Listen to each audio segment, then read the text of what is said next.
If chocolate isn't the answer, could you repeat the question?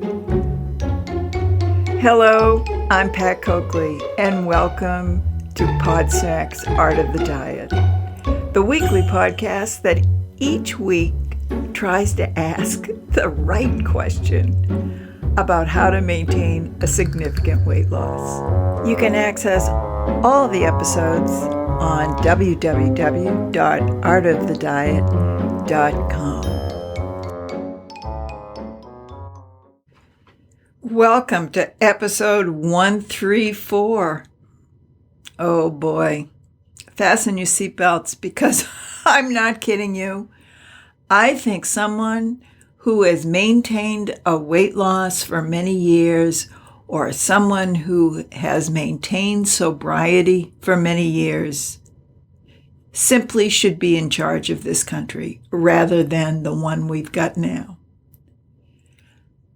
As far as weight maintenance goes, folks who don't throw the scale out the window when the number sets their hair on fire, we need to be in charge of this country. At least we are accountable to facts and not our own set of facts. We have external verifiers for whether we are on the right track or not.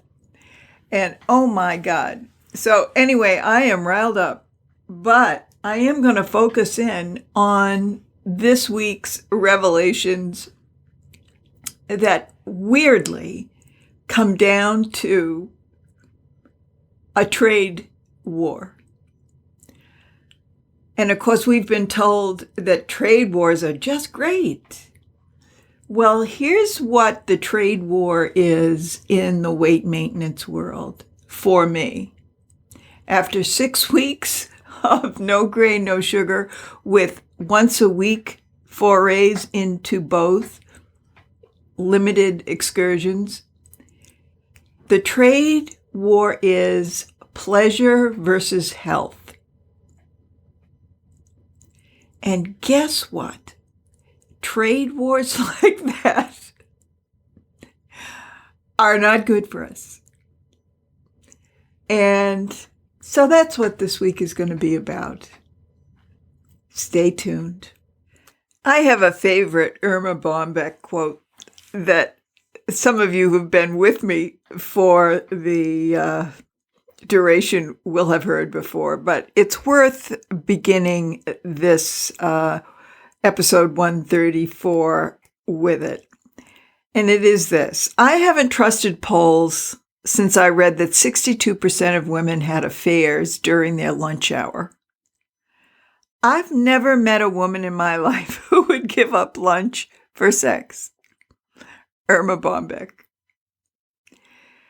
And this week, all of us maintaining a significant weight loss have to deal with one thing in common, I think, and it's really not often discussed. We have to create new pathways to pleasure. If food isn't the entertainment center any longer, and unless we're just simply going to become more available for sex, drugs, and rock and roll, shopping excursions, marathon running, what do we do when food is not the pleasure pot it once was? And how I personally fill this loss is the challenge that I'm dealing with. And I suspected this week that this is a challenge that all of us who are successful with weight maintenance have to deal with, either directly or indirectly. And all I know for sure is that a bit of the joy factor is gone. When you are not eating sugar or grains, your brain really operates differently. And I'm not saying that it's a bad difference. but my brain notices. And so I told you I was going to start reading this book, Why You Eat What You Eat, and it's coming at a perfect time. The author is Rachel Herz, Herz.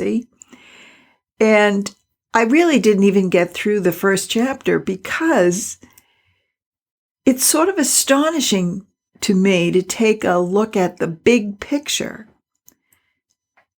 as to why certain foods taste good and how our whole human taste receptors have morphed from the days of hunters and gatherers when they had to each day find stuff to eat to survive, all the way through to my present day challenge, which is, how do I survive surviving? Because that's what I'm doing every day with weight maintenance. I'm not afraid I'm not going to find a meal like the cavemen and women. But I gotta figure out a way to survive my world right now. And creating some joy and some pleasure pathways that are legal and that are healthy. People, if I could finally find the secret to this, I would have a bestseller. But anyway, that's what I'm going to talk about. And I hope you're laughing with me, but honestly, we're in the fight of our life here.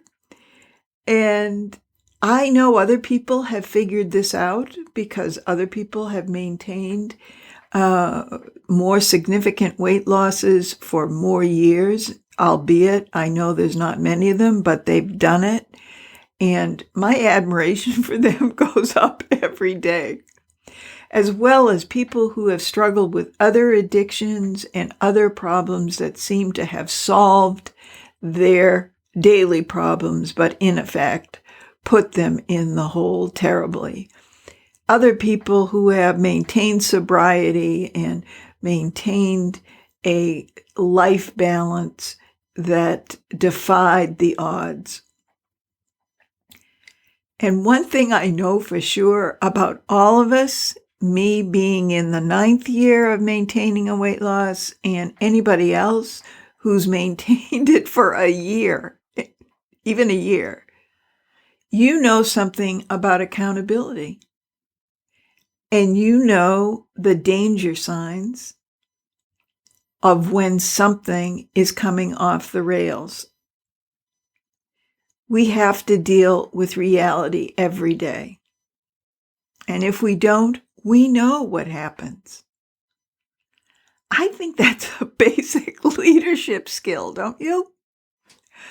Oh my God. So honestly, I don't know who's going to win in all these elections. I know that a lot of Democrats are turning out, but you know what? I want Republicans who've had a weight problem, who have dealt with it and have been successful and have dealt with it, because I truly think the life skills that come about by waging this battle and winning this battle one day at a time teaches you to respect yourself and the complications of life and the absolute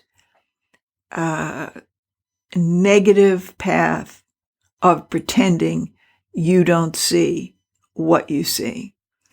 So I can't fit the wisdom of this week onto a refrigerator magnet, but I think it's in here somewhere, and I hope you can find it. But in this first chapter, I learned things that I simply didn't know that I thought I'd pass on to you. Like, cats can't taste sweet. Whales, dolphins only taste salt. Taste and smell, the chemical senses, were the very first senses to evolve. And that taste is everywhere. Moths have taste receptors in their wings. Flies have taste receptors in their knees. Tarantulas have taste receptors in their feet. Octopuses have taste receptors in their whole body, even their eyelids. Humans, I guess we've got them all over internally, in our lungs, in our mouth, our nose, our gut. But it is amazing how I have not been aware of how critical and what a hinge all these taste receptors are. And the only reason I'm aware of them now is doing this no sugar, no grain, with the exception of one day a week, I foray into both groups. And the thoughts I had this week about those forays really prompted this episode. And the bottom line is that I would have thought that not having sugar, not having grains, if I was going to give myself an option of what one I would have as a treat once a week, I would have thought it would have been a grain product, because I don't consider myself a sweet tooth person. However, for 2 weeks in a row, the first choice that I've given myself is that I think I want something sweet. And so I thought, well, isn't that interesting? Maybe my sweet tooth, I've underestimated all my life, and maybe I got it from things other than the traditional desserts, but just got it from more of the other carbohydrate-like products that metabolize in my system as sugar. But nonetheless, the interesting thing to me was the little history of sweetness. And she gave some studies that you may all know about. I'm sort of new to them. And one of them is that just newborns, and even newborns that have brain damage, okay? The taste of sweetness makes them calmer, makes them smile, seems to be an immediate, it's not delayed. There's just an immediate difference in the infant's demeanor with a bit of sugar. And there was one study that said that it's also in cultures. For example, when a baby is circumcised, part of that ceremony is a sip of sweetness. And it's not to celebrate, it's to give a bit of, I guess, just almost like an opiate, like a painkiller. That there is, in fact, studies that show that when someone has something sweet, it can mute the pain, physical pain, they may be having simultaneously with eating or tasting the sweet. Now, I am sure mothers and dads all over this world have known this. I sort of didn't. So it was a very interesting awareness that the eating of sweets, it's not just because they taste good, But if you've got pain in your life, whatever the source, be it physical or emotional, whatever, hello, there's a bit of a drug that you can take that doesn't require a prescription, that doesn't require anything illegal, but may be able to help you get through the night. Now, it also can lead to excess and to very bad health consequences. But for right now, I'm dwelling on the fact that by not having sugar in its primary form, now I'm having it in fruits and I'm having it in certain other dairy products and whatnot, like yogurt has a certain amount of sugar in it, even if it's Greek yogurt. But I'm not having it added to any foods or in any pure form except this once a week foray. So for me, the thought came, all right, so we all know that when we can't answer certain problems in our life or we're trying to address something, sometimes we overeat or look for food to somehow get us through. And I experienced that a bit this week. I was not hungry, but I was looking for something. I was just simply looking for something. And all the options to me within the house were simply not registering anything on the Richter scale. So I said, what is this about? I'm just simply going to have to live with it and manage it. But I see it so clearly now as a force. And it's a force that I initially thought was a bad force. It was something that was going to lead me to starting in eating too much of sugar or eating too much of the grain products.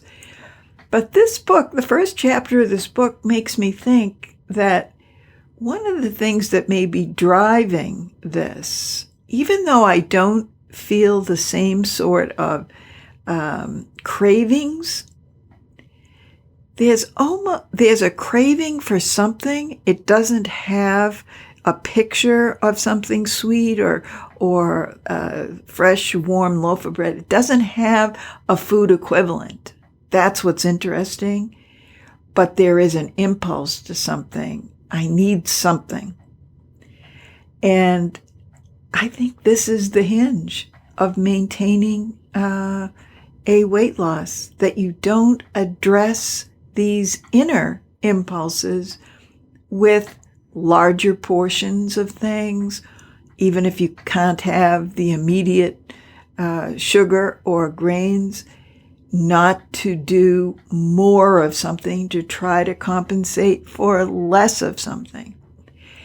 So it got very, very convoluted for me this week, but in the end of the day, I have to say I just see it a bit more clearer than I ever have. And also, this chapter went on to say that those of us who think of ourselves as not having a sweet tooth, but maybe we really do, but we just haven't taken it in the form of, desserts. Even those who acknowledge themselves as someone with a sweet tooth or have a real sensitivity to sweets, like some people do not have as heightened a sense to sweetness as others. And that's the whole thing she discusses too. But to those of us who do acknowledge that, when stress hits us, when bad times hit us, you would think, okay, well, at least we've got one good coping method, and that's the eating of sweets. But the interesting thing is that when stress hits, that sensitivity, heightened sensitivity to sweets, is muted. And so you would think, okay, so you would eat less of it. And no, the deal is that you would actually have to eat more of it to get the feeling that a smaller portion would have given you when things were going well. So it was another way of looking at that whole stress eating to solve non-food problems, and also the absolute chemistry of our body and how it really rules us. And why I'm even doing this at all is because I feel like with every bit of knowledge that I gain about the chemistry of taste and the impact of these taste receptors, the more armed I will be for this trade war. And for me, it comes down, I think, simply that a bit of joy has gone out of food for me, a bit of pleasure. So if I were in Irma Bombeck's world, I'd probably be having that affair at lunch instead of going to lunch. Whereas before, I would have been one saying, yeah, how about tonight? Because I'm going out to lunch. So when you realize that about yourself, you realize, well, I've got to deal with it. I can't pretend like I'm not seeing it. So to me, the task becomes, all right, how do I develop other pathways to pleasure that are legal, that aren't going to cost me a lot of money, and I can do on a regular basis without them jeopardizing the balance of my health. So I looked that up a little bit, not from this book, but in Google. And of course, you come up almost immediately with the dopamine triggers, which that's the pleasure acid or chemical or whatever it is. Dopamine is involved with pleasure. And so I tried to look at what other sources of activity or smells or foods or behaviors could create the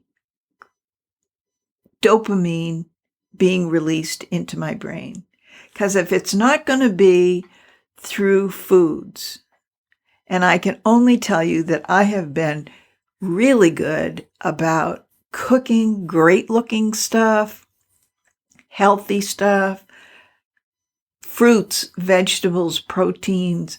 I've enjoyed some of the higher fat yogurts and stuff.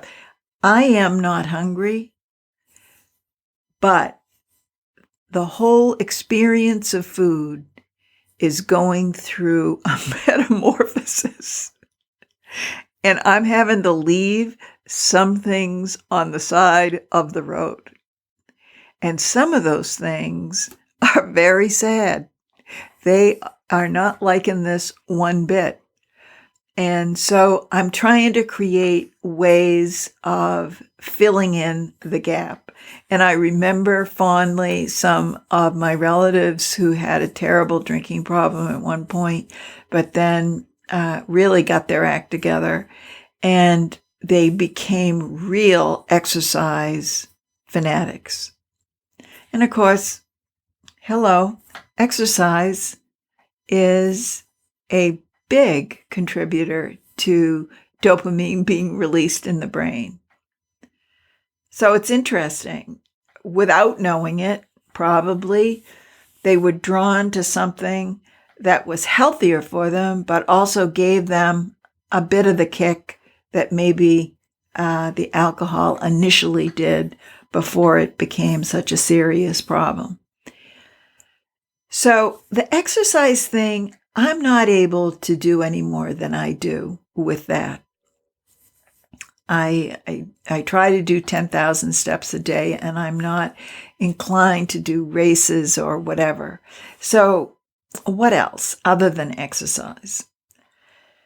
And P.S., there was a thing in the Washington Post about how they're trying to create a pill that would give your body the same healthful effects of exercise without you leaving the chair.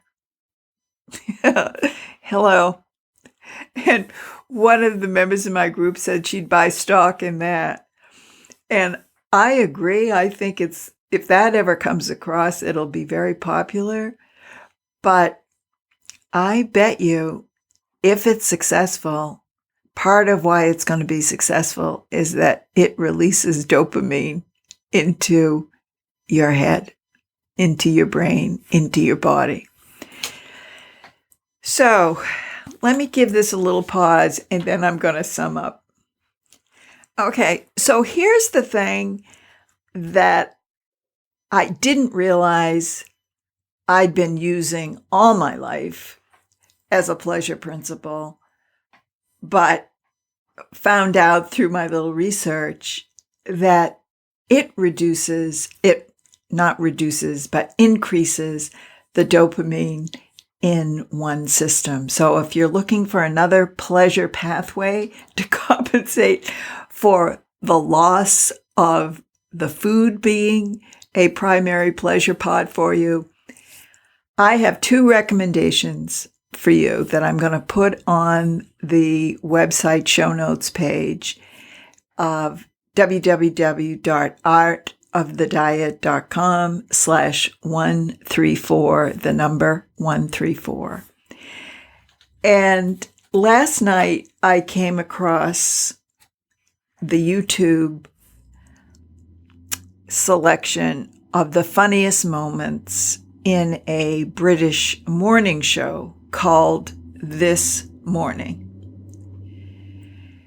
And it was one of those compilations, like 20 minutes of these 2 hosts in their funniest moments. And right from the beginning, I was laughing. And laughing to the point where I was crying, okay? My eyes were so squinty I couldn't even see the screen. And partly it was because both of their laughs were the kind of infectious laughs that even if you didn't know what they were laughing at, their laugh would get you going. So I'm going to put this link there for you because this was like, there's a part 1 and a part 2. I listened to both of them, and I was dying through these first 2 things. They made me laugh so hard. And then I slept better than I had slept in weeks. So it may be my new sleeping pill to have a little shot of this kind of pleasure and dopamine just before you go to sleep. And the other YouTube link I'm going to give is to the highlights of an actress called Miriam Margolyes, who you will recognize her when you see her. Oh, dear God, this woman is hilarious. And she's been on the Graham Norton Show, which is a British evening chat show that I've watched for years. And so I've known her from this. And this is one of those greatest, funniest moments of Miriam Margolyes. And so I offer these to you as non-political ways for you to get through next week and maybe to get through subsequent weeks, because I'm going to have it on a looping schedule at night to try to address my need for a little more dopamine, a little more legal dopamine, and a little more healthy dopamine. So that's it for this week. I hope you got something out of it. I know it sort of wandered around, and as I said, it's the wisdom isn't on a refrigerator magnet, but hey, it never is, really, is it? All right.